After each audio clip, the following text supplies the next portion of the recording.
Well, hi everyone, and welcome to the Effective Teaching Podcast. I'm your host, Dan, and today I am with my great friend, Leslie. Thank you so much for joining me, Leslie.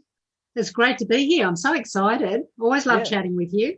it's so good to see you again. Like, it's been a while since we've seen each other because COVID have affected things, and you seem to just sort of kind of launched yourself into the stratosphere over the last year, which is why you're on here. Really, I want to talk to you about that. I always want to talk to you anyway, but we're going to talk specifically about what you've been doing with the GEG, so the Google Educators Group, which you've got is GEG Global, that you've really launched. It's been it's been a year, or has it been longer than that? I might be wrong. Yes, a year. It was our first anniversary in May. Oh, well, congratulations and happy anniversary. Actually, on the same day, we became Google Certified Innovators at the first anniversary of our Innovator Academy. Ah, yes. Well, yeah, the Innovators Academy is where we really got to know each other because we spent a fair bit of time hanging out at the same table, having some good chats. Mm-hmm. So can you tell us a bit about how GG Global came about and where it's now gotten to? Well, it all started in 2019 when there were six of us who were newly minted innovators from four different academies across the world. There was Abid Patel from UK. He went to the London Academy. There was Louis Petrus. He comes from Colombia, and he went to the New York Academy. Stephanie Howell from Ohio and I met at the Sydney Academy, where we met you. And then there's Steph Rothstein from San Jose and Bonnie Chalette from Baton Rouge. They met in the Singapore Academy. So we were in we were high on energy from the Innovator Academies. We were joining different PLNs around the world, and we tended to cross paths, and the six of us kept asking the same questions. How do you become a GEG leader? How do you begin a group? And how can you be an effective leader and communicate with your members? What sort of training do you offer? So the six of us had a very tiny PLN to discuss these issues. So we helped each other launch our GEGs, rent a crowd, come along. We were guest speakers for each other's launches. And we shared our skills and our talents in this little group. And we realised that we were focusing our energy inwards. And then we realised that we needed training. Then we became in a situation where we could train people in our GEGs. Then we realised instead of replicating the same training, we may as well all get on the same training and do this together. That's basically the way we started from the end of 2019 to about April 2020. Each of us has a different memory because we came into that little PLN in a different way. But in April 2020, when COVID hit the UK and the US, teachers were scrambling for new ways of learning. And our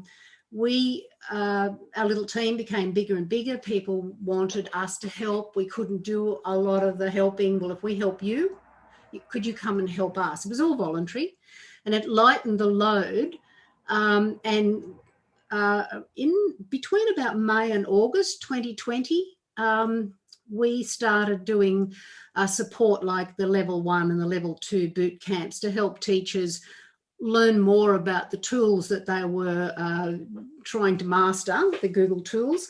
And we ended up getting over 30,000 views on our YouTube channel, which drew the attention of Google and Google Marketing and the GEG leader of the world, Mei Zhu. So they said, who are you? And, how did you start? Well, we were kind of a global group of GEG leaders, which was shortened to GEG, Global GEG. We ended up breaking Google Meet because only 250 people could come.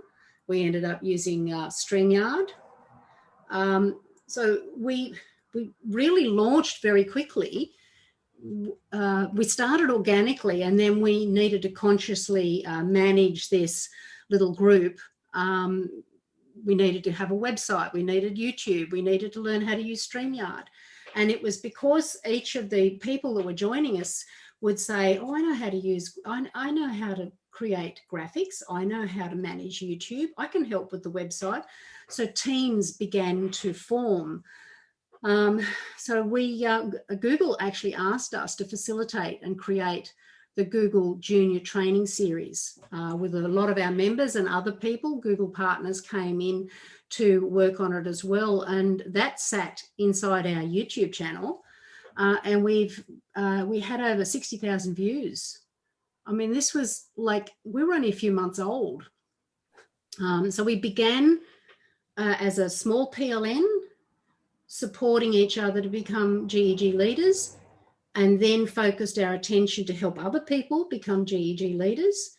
And then it moved to a new goal of providing global trainings on digital tools during the COVID time. And now we're redefining our purpose to, promoting leadership and developing knowledge and shifting educational practice that's come about by this COVID impact. I looked this morning, we've got 7,500 subscribers on our YouTube channel. We've got over 4,000 Facebook followers. I don't manage any of these. These are teams that work on this.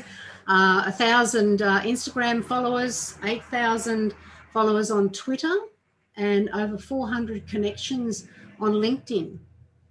So it has been an incredible year and a half to keep this PLN alive. And I think some people think that we are part of the tiered structure, the vertical tier structure of GEG. We don't have any authority in that. We are a PLN on a horizontal plane around the globe. We're still a PLN, like on steroids. So we is a vibrant, noisy, robust group that share the same passion. Yeah, and you've talked a lot there about PLN. Can you tell people what a PLN is and why it's so important for us as teachers to have not just a PLN, but actually have a kind of a global PLN? Absolutely. For me, it's a community of people that provide me with a broader perspective that's on education, that's outside my classroom, my staff room, my state and my nation. I want to find out what other teachers are doing. What are they faced with? For me, PLN is a place to professional learning network, is a community that collaborates and helps me learn and share. It helps me grow professionally so I can impact on student learning. It's a group of people that I seek that reflect my core values and passions and area of expertise. I want to, I respect them, and I would like the fact that they respect me. They kind of get me in, a lot of multiple layers rather than just the one shared interest that I join. But I don't just belong to one PLN. I belong to a number. But I love this analogy that Brianna Crowley wrote back in 2014. She says that a good PLN is like when you drop a stone into still water and you get that ripple effect. So the inner center is the people who started the PLN. These are the mentors, the people who are passionate about starting this, a very tight community. And it needs to be tight to be able to support the rest of the PLN. So to me, that inner circle are the 6 founders, the 6 people who began Global GEG. And the outer layer of the ring of layers that they comprise, they are of groups of professionals who share the same passion, and they're the rock stars. They're the people who manage social media, the StreamYard team, the graphics team, the YouTube team, the calendar team, the website team. And they're our leaders. Our leaders are the rock stars. So I just think that's a beautiful analogy of that ripple effect of what a group of people can start. Okay, now Why is it so important then for us as teachers to have a quality PLN in terms of how it's going to then impact my classroom and what I do with my students? It's a place of professional growth. And if if you're not feeling very comfortable in a group of teachers in a PLN, it's probably because you're seeking some more professional growth. I mean, it's not that the staff groups that we belong to are not effective, but if you're feeling, a little bit stagnant, professional life is a bit predictable, and it's probably time to step outside that staff room group and seek people who can breathe life into your professional growth, which of course energizes you, and you bring that energy back into your staff group, and that ripple effect, of course, will keep going and impact on student learning. I didn't know how to use WeVideo or Wakelet or really use YouTube. All of those tools, but because I'm in a professional learning network of people who are experts in each of those fields, that's a really great opportunity for me to learn. And it's a great place to say, hey, can I just try this out on you? If I do this, what will happen if I do this in class? What do I need to look for? So it's a great place to test out some of your theories and your skills and practices. Yeah, well, for our listeners, Leslie, what can we do this week to really get started with growing our own PLN and starting to bring some of that global impact into our classroom with our students? Because I found, as I went into Google stuff, and that's where I really grew my PLN quite a lot, was through Google Innovators and Google Trainers, and then that then impacted my classroom massively because I could draw on what they were talking about to then change what I was doing in my classroom, and I would try new things because I'd heard about other teachers who'd been successful in it. Yes, it was in a different country, but their success led me to then give it a go and to be successful as well, or possibly not be successful, but at least I was trying things and growing and still being that kind of lifelong learner as a teacher, which I think is so important to model for our students.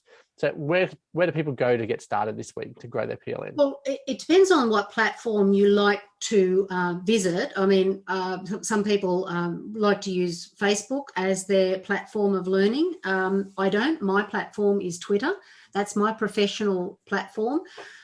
Look for people that you really admire. Follow them. And don't be just a passive follower. Be able to like what they said if you agree with it. Make a comment. Maybe tell how that person has impacted on your learning as a teacher. Draw some people together yourself. Join other PLNs and look for that hashtag on Twitter to start looking for particular lists of groups to join. But go and have a look at our Global GEG website, globalgeg.org, and have a look and see what happened to our professional learning network. There's lots of trainings there and lots of amazing people to follow on Twitter. Connect with them and come and see what we've got to offer.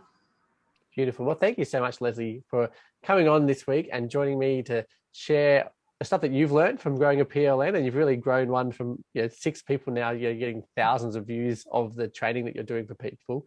So, and we're all benefiting from that, and we're all very thankful for what you're doing with your team. So, if you're listening, guys, please make sure you do go and check out globalgeg.org to find out more about what Leslie and her team are doing there. And if you want to watch the video or see the transcript, you can head over to teacherspd.net/91. And you can grab everything there, and you can connect with me in all the usual places. So for this week, that's it. I'll see you next week. Bye.